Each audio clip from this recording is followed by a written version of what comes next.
How do we determine whether there is any such thing as a yoga force? Some treat it as a form of self-delusion, some as hypnotic suggestion, some as some form of placebo effect of the mind, some as simply the action of other forces that we simply define as yoga force without any objective method of distinguishing such a force from other forces active in our world and in our awareness. If we apply the scientific method to this question, we find that we need to have a way to eliminate other potential causes of what takes place when we are considering forces that are de facto invisible to our senses.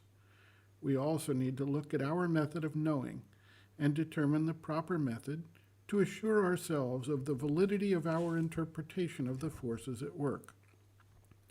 Scientists are used to working with unseen forces and finding ways to distinguish, measure, and harness them. Experiments are designed to begin to limit the number of possible causes of an event or action, and eventually they can isolate what is taking place.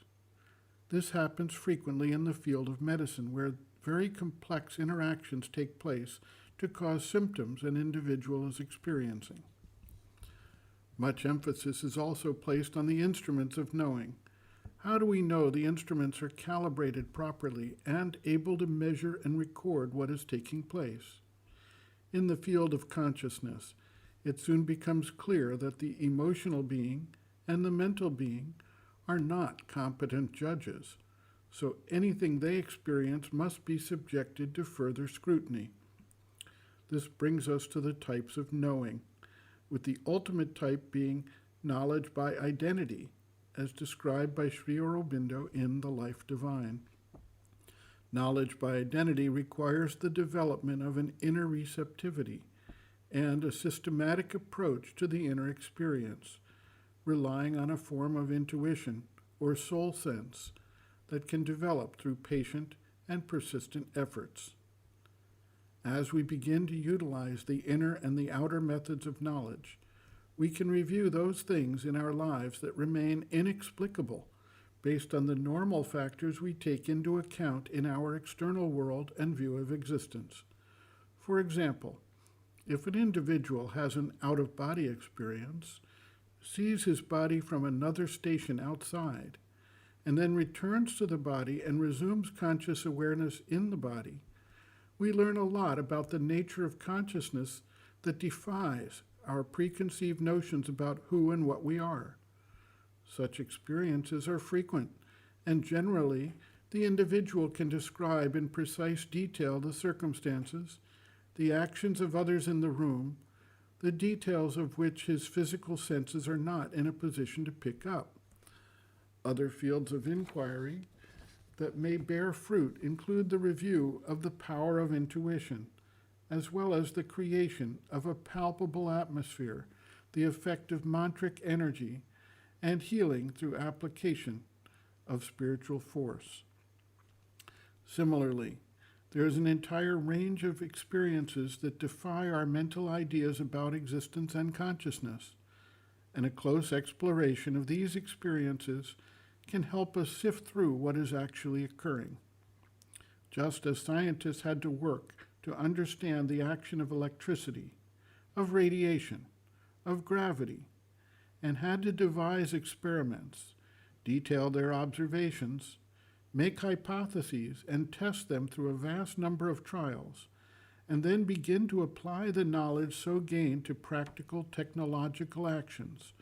So, an exploration of our spiritual capacities and the action of a yoga force will yield results that will be incontrovertible as to their source, their power, and their significance.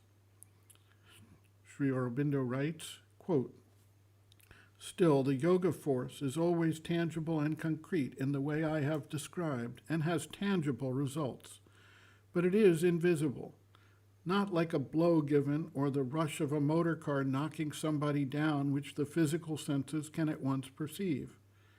How is the mere physical mind to know that it is there and working? By its results?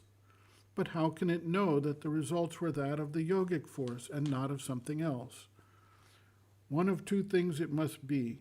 Either it must allow the consciousness to go inside, to become aware of inner things, to believe in the experience of the invisible and the superphysical, and then, by experience, by the opening of new capacities, it becomes conscious of these forces and can see, follow, and use their workings, just as the scientist uses the unseen forces of nature. Or, one must have faith and watch and open oneself, and then it will begin to see how things happen. It will notice that when the force was called in, there began after a time to be a result. Then repetitions, more clear and tangible results, increasing frequency, increasing consistency of results, a feeling and awareness of the force at work, until the experience becomes daily, regular, normal, complete.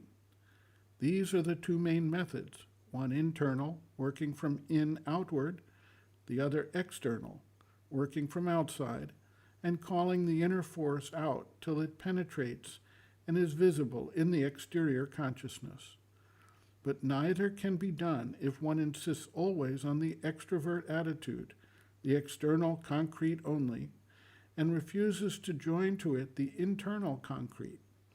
Or if the physical mind at every step raises a dance of doubts, which refuses to allow the nascent experience to develop. Even the scientist carrying on a new experiment would never succeed if he allowed his mind to behave that way. End quote.